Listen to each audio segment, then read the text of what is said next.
ఇవాల్టి వరకు పాలనపై ఫోకస్ పెట్టిన సీఎం రేవంత్ ఇప్పుడు పార్టీని గాడిలో పెట్టే పనిలో పడ్డారు. మెయిన్ గా పార్టీ పైన లీడర్ల పైన దృష్టి పెట్టారు. కొందరు నేతల తీరుపైన అసంతృప్తి వ్యక్తం చేశారు. జమీందారీ పోకడాలు పక్కన పెట్టండి, జనంలోకి వెళ్ళండి అంటూ గట్టిగానే మాట్లాడారు. తనతో సహా ఎవరికీ మినహాయింపులు లేవంటూ కఠిన నిబంధనలు పెట్టారు.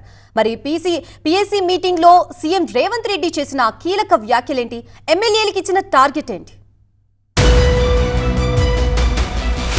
Congress party political affairs committee సమావేశం హాట్ గా సాగింది. పార్టీ నేతలు, ప్రజా ప్రతినిధుల తీరుపై సీఎం రేవంత్ రెడ్డి చిన్నపాటి క్లాస్ తీసుకున్నారు. అధికారంలోకి వచ్చామన్న గర్వంతో కొందరు నేతలు క్షేత్రస్థాయిని మర్చిపోతున్నారనే సంకేతాలు రావడంతో సీఎం అలర్ట్ అయ్యారు. ఇకపై కుర్చీలో కూర్చుంటే కుదరదు, జనం మధ్యలో ఉండాల్సిందేనని తేల్చి చెప్పారు. నెలలో 3 రోజుల పాటు తానే స్వయంగా కార్యకర్తలకు సమయం కేటాయిస్తానన్నారు సీఎం రేవంత్ రెడ్డి. అలాగే ఇన్ఛార్జ్ మంత్రులు ప్రతి 10 రోజులకు ఒక రోజు ఖచ్చితంగా పార్టీ కోసమే పనిచేయాలని ఆదేశించారు. మంత్రుల నుంచి కార్పొరేషన్ చైర్మన్ల వరకు ఈ రూల్ అందరికీ వర్తిస్తుందని, ఇందులో ఎవరికీ మినహాయింపు లేదని స్పష్టం చేశారు.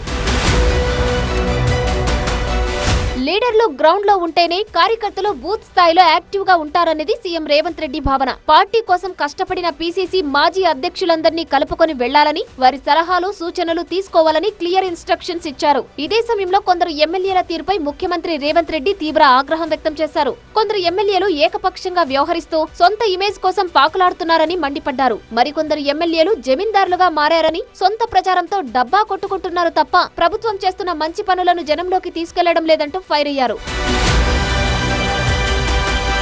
అటు సోషల్ మీడియా వాడకంపై కూడా సీఎం క్లాస్ తీసుకున్నారు. ఎమ్మెల్యేలు సోషల్ మీడియాను కేవలం తమ భజన కోసమే వాడుకుంటున్నారని, పార్టీ ప్రచారం, ప్రభుత్వ సంక్షేమ పథకాలను పూర్తిగా విస్మరించారని ఆగ్రహం వ్యక్తం చేశారు. అందుకే సోషల్ మీడియాను ఎలా వాడాలనే దానిపై ఎమ్మెల్యేలకు ప్రత్యేకంగా శిక్షణ ఇవ్వాలని పీసీసీని ఆదేశించారు. మొత్తం మీద పాలనతో పాటు పార్టీని కూడా గాడిలో పెట్టేందుకు రేవంత్ రెడ్డి కఠిన నిర్ణయాలు తీసుకుంటున్నారు. రూట్ మార్చకపోతే భవిష్యత్తు మారదు అనే గట్టి సిగ్నల్స్ ఇచ్చారు.